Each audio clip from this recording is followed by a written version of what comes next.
look up, ask yourself, am I training according to my aspirations? Train to unchain. Unchained potential. Unchained fam, I'm back. This is part 2. So if you guys consider yourself elite, or you really think you have a grasp on macronutrients and your nutrition, maybe this isn't for you. In my opinion, I believe you can always learn something. So maybe if you think you are at that level, if you want to continue watching, there may be some things that you pick up, or maybe you find a more efficient way of doing things. But what I want to do today is go over, for some of the beginners or some of the people that are unsure on counting their macronutrients, on how to go about doing that, how to start out, and what I addressed as outs: carb outs, fat outs, and protein outs. So foods that are going to kind of save your butt at the end of the day, or if you want to base your meals around, certain times of the day, post-workout, you're going to want, more carbs, and you're going to want to keep your fats lower. So, kind of give you an idea of what you need to start thinking about based on the day, and also I want to kind of address the myth that you just need to worry about calories. That's very common today, and that's not the case. And so what I want to do is give a little bit of a lecture or a nutrition rundown here. And so what I've done is made this chart here, and I will get a close-up of this so you guys can really understand it, but I'll kind of go over it here. First thing first, I want to talk about macronutrients. So what are macronutrients? Macronutrients essentially are nutrients that our body can use for energy or calories. What we have are protein, fat, and carbohydrates. And so for each macronutrient, protein, fat, and carbs, they are worth a certain amount of calories. Okay? So it's like a conversion factor. For 1 gram of protein, that's going to yield 4 calories. You get 4 calories from each gram of protein. For each gram of fat, you get 9 calories. And for 1 gram of carbohydrates, you get 4 calories. So when people talk about, oh, I'm going to go on a 2,000 calorie diet, or I'm going to reduce my calories, that's great. That's step 1. But what we need to do, if we're concerned with results, which all of us are, is focus a step further on what is the ratio, or what are the numbers, the breakdown of your macronutrients. So here what I've done is, this is just a theoretical 2,000 calorie diet, and what I've done is I've taken this a step further, which you guys need to understand. Okay, sorry guys, I'm a little bit of a hoarder. I video, my deadlifts and squats, and I forget to delete them. My memory card got full. So I had to delete that so we could keep going. Anyways, 2,000 calorie diet, if you were to break that down a step further beyond just calories, when we're concerned with the macronutrients, protein, fat, and carbs, this would just be a general basic breakdown, okay? And you can manipulate these based on your training goals. 50% carb, 20% fat, 30% protein. So for the people that are just thinking about calories and they take it a step further, what does this mean, okay? So if we were going to break down our carbohydrates, we know that for each gram of carbohydrate, we get 4 calories. So what we're going to do is, instead of at the end of the day saying, okay, I hit 2,000 calories, our goal for the day for carbohydrates is 250 grams. Those 250 grams are going to yield 1,000 calories, which is going to be 50% of 2,000 total calories. Okay, now when we break down fat, our goal is not to hit a certain amount of calories. We're concerned with 45 grams of fat. Those 45 grams of fat are going to yield 400 calories, or 20% of the total for the day. Lastly, protein. 150 grams is going to yield 600 calories, which will be 30% of our diet. So now if you look here, if we add up, knowing that for every gram of protein is 4 calories. 150 times 4 is 600. 600 calories coming from protein.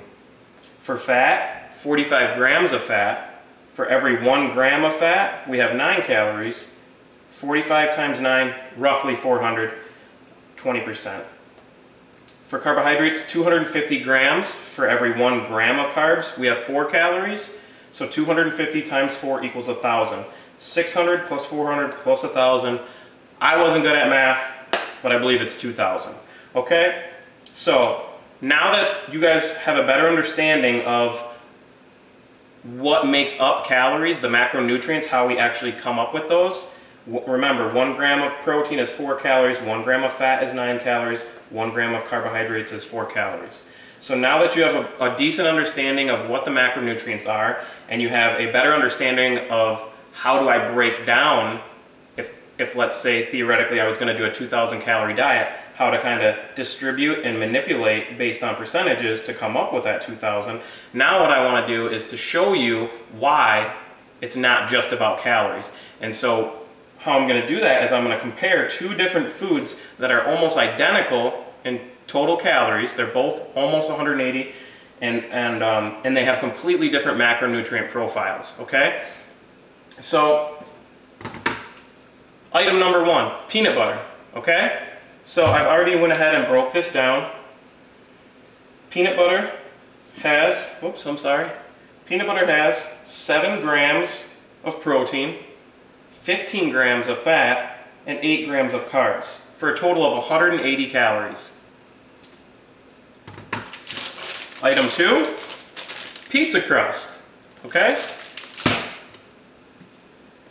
Pizza crust has 4 grams of protein, 5 grams of fat, and 29 grams of carbohydrates, for a total of 177 calories. So what we have here is one food is going to be extremely high in fat and moderate in protein and carbs. That's the peanut butter. This food over here, the pizza crust, is going to be extremely high in carbohydrates and pretty darn low in protein and fat. So now, they both are almost 180 calories.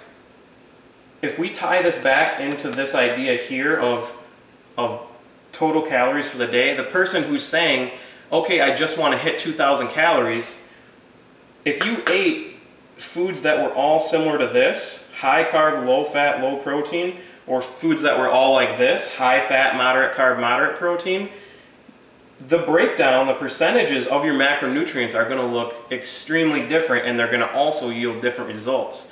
Some of them probably non-desirable. So that is my lesson for today. I wanted to talk to you guys about protein outs, fat outs, and carb outs. So protein outs. Here, what I did is try to give you guys 3 options for outs. Okay, so for a protein out, if you're almost at your limit for fat and almost at your limit for carbs for the day, some things that you can think about doing. Greek yogurt. Now, this is plain non-fat Greek yogurt. It's got no fat, 8 grams of carbs, and 22 protein. So you are going to have a little bit of trace carbs there, but hopefully you're not, right at the limit for your carbs, and you can fit something like this in. Chicken breast is going to be, it's going to have about 1 gram of fat for every ounce of chicken that it is, but it's going to be no carb, high protein. And egg whites. So if you use the yolk, that's going to elevate your fat levels, but if you're just doing the egg whites, those are going to be no fat, no carb, high protein.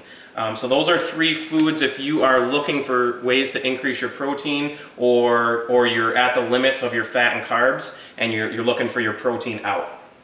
Carb outs, these are easy. I think the easiest one, it depends on how you want to get your carbs in. You can do things as dramatic as just eating candy. I don't consider myself to be an if it fits your macros. I'm more of a flexible dieter, where I do believe that it's okay to have treats and to have some sanity in your life, but I don't agree with just eating junk all day long. So I try to eat very nutrient dense foods most of the day. And if I have a treat, or if I have a good lift, or I'm getting together with the family, I save some of my macros up for a meal like lasagna, or you know, a cheat, if you will. But it's not really cheating if I'm hitting my numbers every day, and that's the goal here. Carb outs. Some of the things I'll use: rice. This is just a minute rice. Hash browns or potatoes, sweet potatoes as well. And just your quick 1 minute oats. So those are 3 ways if you are almost at your three ways that if you're almost at your limit for protein and fat, that you can help to increase your carbs. And lastly, fats. 2 of the things I don't have here, I actually need to go grocery shopping, but peanut butter, again, it will have some trace carbs and protein, but with 15 grams of fat, this is going to be a really easy way to get your fat numbers up. The other 2 that I'll generally use are, you know, something like almonds or any type of nuts, pecans, and extra virgin olive oil. So if you want to put that on your salad, if you're a salad eater, or your chicken breast, or whatever it is, those are 3 ways to help get your fats up. And those are what we call outs: protein outs, fat outs, and carb outs. So hopefully that helps you guys understand some of the ideas behind macronutrients, and that calories aren't just calories. We have to go a step further if we're looking to have results in the gym. And hopefully this helps you guys out, and I'll have some training videos coming soon. Thank you for all the support, guys. Unchain your potential. Much love. Deuces.